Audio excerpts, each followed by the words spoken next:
নমস্কার, কুশল মঙ্গল আছেন তো সবাই? দ্য ফিশের ছোট্ট ব্লগিং জগতে পুরনো সদস্যদের জানাই আন্তরিক ধন্যবাদ ও নতুন সদস্যদের অনেক অনেক স্বাগত। এখনও কিন্তু অনেক ঘোরাঘুরি, খাওয়া দাওয়া আর সাথে প্রচুর আড্ডা বাকি।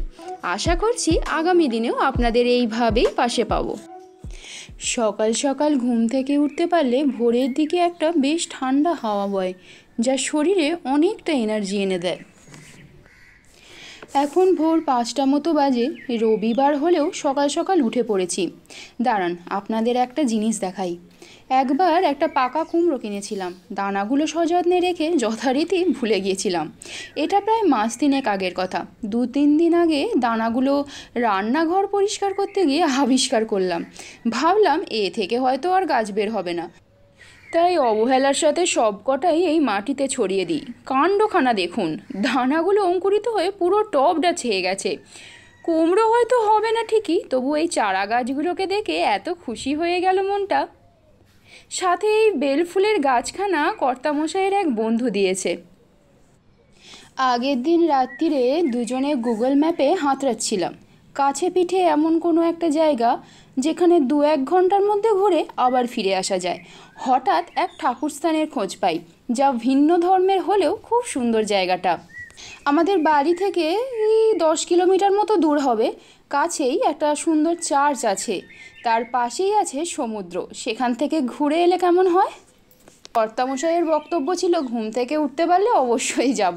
যাক, তাড়াতাড়ি যখন উঠেছি, না যাই, এবার রেডি হয়ে নিই, না হলে এক্ষুনি কর্তামশাই তাড়া লাগাবে।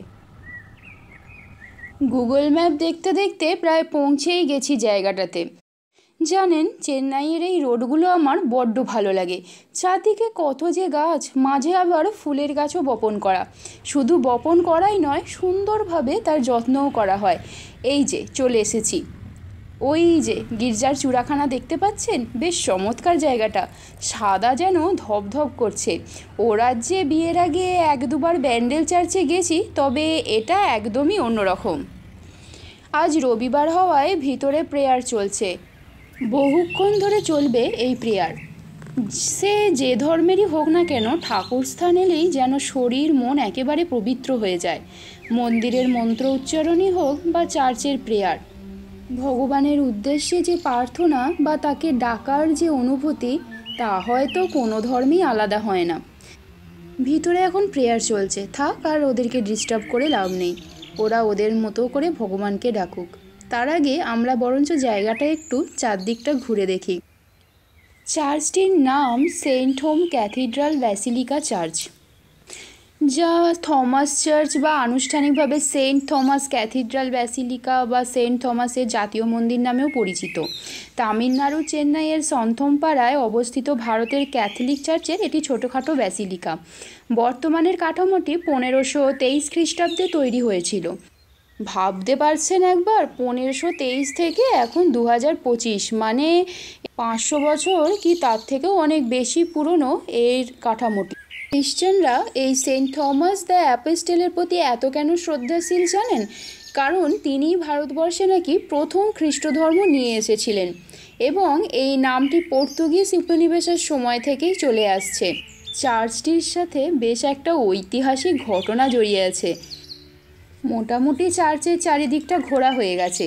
এটা চার্চের পিছন দিকটা। এই পিছনের গেটটা দিয়ে এবার যাব সমুদ্রের দিকে। চেন্নাইয়ের এই জায়গাটাতে দেখেছি, যেখানেই ঘুরতে যাও না কেন সমুদ্র ঠিক তোমার পেছু নেবে। সকালের এই রোদ্দুরের মধ্যে সমুদ্র সৈকতটি বড়ই মায়াময় দেখতে লাগে। মনে হয় শুধু তাকিয়েই থাকি। আমাদের মতো অনেকেই আছে বিচে। কেউ কেউ সকালে সমুদ্রের সৌন্দর্য একটু ভাগ করে নিচ্ছে, কেউ কেউ আবার বন্ধুদের নিয়ে এই উইকেন্ডে ঘুরতে এসেছে। এই সমুদ্র সৈকতটি মেরিনা বিচের মতো অতটা বিস্তৃত চওড়াও না, আবার মৎস্যনারায়ণের মতো অতটা সরুও না। এয়ারপোর্টটা এখান থেকে খুবই কাছে, তাই প্লেনগুলো মাথার ওপর দিয়ে আওয়াজ করতে করতে এতটা নিচে দিয়ে যাচ্ছে। এবার ফেরা যাক। রোদ্দুর বেশ চড়াই হয়েছে। 10 কিলোমিটার মতো আবার ফিরতেও হবে। ফিরে বাড়ির কাজকর্মগুলোও করতে হবে। কত জামা কাপড় যে জমেছে, আজকে ধুতেই হবে। পরের দিন আবার অফিস আছে কর্তামশাইয়ের। জামা কাপড়গুলো না ধুলেও নয়, বেচারা কি পরে তাহলে অফিসে যাবে।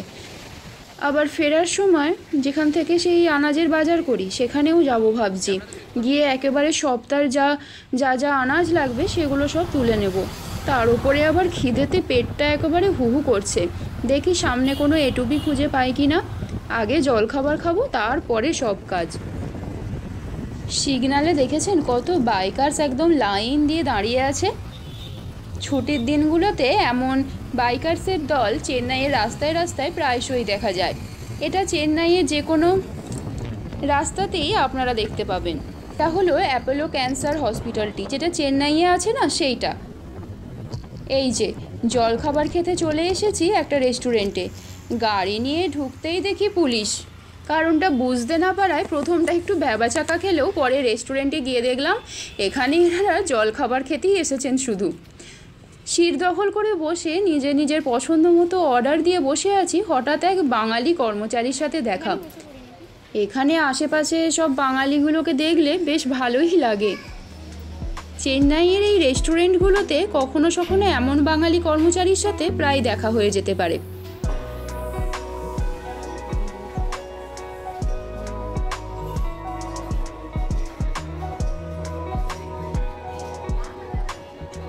কর্তামশাই অর্ডার করেছিল পোঙ্গল, সেটা আগেই চলে এসেছে। আর আমার অর্ডারে ছিল ঘি রোস্ট, পরি ডোসা আর 1 প্লেট দহি বড়া। দহি বড়া অ্যাকচুয়ালি এই দক্ষিণেরই খাবার। 1 বছর এখানে এসেছি, তার সত্ত্বেও এই খাবারটা এখন অবধি এখানে টেস্ট করার মতো সৌভাগ্য হয়নি। আজকে ভাগ্যমনার সহায় আছে তাই দই বড়াটা পেয়েছি।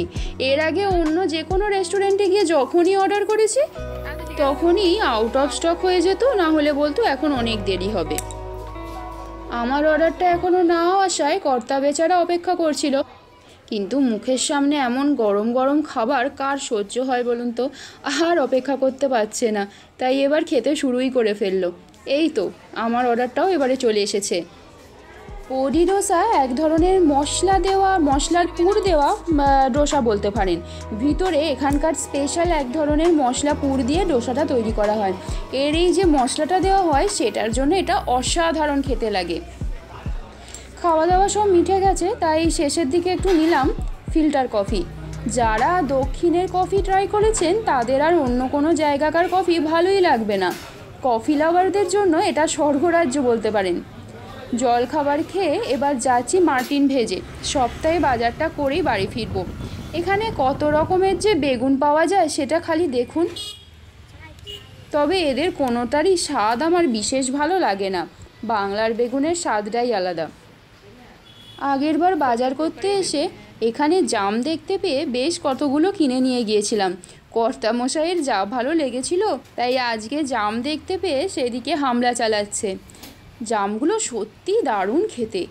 জাম খাচ্ছি নাকি আঙুর খাচ্ছি আপনারা কোনো পার্থক্যই করতে পারবেন না। এত পাকা জাম আমি মনে হয় এর আগে আমাদের বাংলাতেও কোনো দিনও খাইনি। বাড়ি ফিরে এসে জাম আর আগের দিনে কেনা এই ফলগুলো ধুয়ে রাখলাম। উনি ঘুরছে ফিরছে আর একটা করে জাম মুখে পুড়ছে, ধুচ্ছে কি না কে জানে, তাই সব কটা একেবারে ধুয়েই রাখলাম। এই লাল লাল ফলগুলোর নাম হচ্ছে রামভুটান। দেখতে অনেকটা লিচুর মতো হলেও স্বাদটা অতটা লিচুর মতো নয়। লিচুর মতোই ভেতরে একটা দানা থাকে আর ওপরে সাদা রঙের একটা শাঁসের আস্তরণ থাকে, কিন্তু স্বাদ একেবারে ভিন্ন। জামা কাপড়গুলো ধুয়ে পরিষ্কার করে একদম রেডি করে দিয়েছি। আমি রান্নাঘরটা ততক্ষণে একটু সামলাই, কর্তামশাই ততক্ষণে ছাদে জামা কাপড়গুলো মেলে দিয়ে আসুক। স্নান করে ঠাকুরের সেবা দেওয়া হয়ে গেছে, এবার আমরাও খেয়ে নেব। সকালে বেশ ভালো রকমই খাওয়া দাওয়া হয়েছে, তাই কর্তামশাই বললো দুপুরে সাধারণ কিছু রান্না করো। তাই খুব সাধারণ ভাত, ডাল, আলু করলা ভাতে আর ডাল ভাতে, আর কিছুই নয়, সাথে ভিনিগারে চোবানো একটু স্যালাড। যাই, এবার দুপুর 1:30 মতো বাজে, দুপুরের খাবারটা সেরে ফেলি। বিকেল এখন 6টা মতো বাজে। এখন বিকেল বলবো নাকি সন্ধে জানি না। 6টা বাজলেও এখানে দিব্যি দিনে আলো আছে। 6টা কি 7টা 7:30 বাজলেও দিনের বেলার মতো আলো দেখতে পাওয়া যায়। ছাদে এসে জামা কাপড়টা তুলে কিছুক্ষণ বসবো ভাবছি, বেশ হাওয়া দিচ্ছে। তারপর নিচে নেমে সন্ধেটা দিয়ে রাতের রান্নার আবার তোড়জোড় শুরু। তাহলে আজ এই পর্যন্তই। আরও অনেক নতুন নতুন অভিজ্ঞতা শেয়ার করতে চলেছি আপনাদের সাথে আমার নেক্সট ব্লগে। আজকের এই অভিজ্ঞতা যদি আপনাদের ভালো লেগে থাকে তাহলে একটা লাইক শেয়ার অবশ্যই করে দেবেন। আপনারা ভালো থাকবেন, সুস্থ থাকবেন, সবাইকে ভালো রাখবেন, সর্বোপরি নিজে ভালো থাকবেন। এখানেই আমার ব্লগটি শেষ করলাম।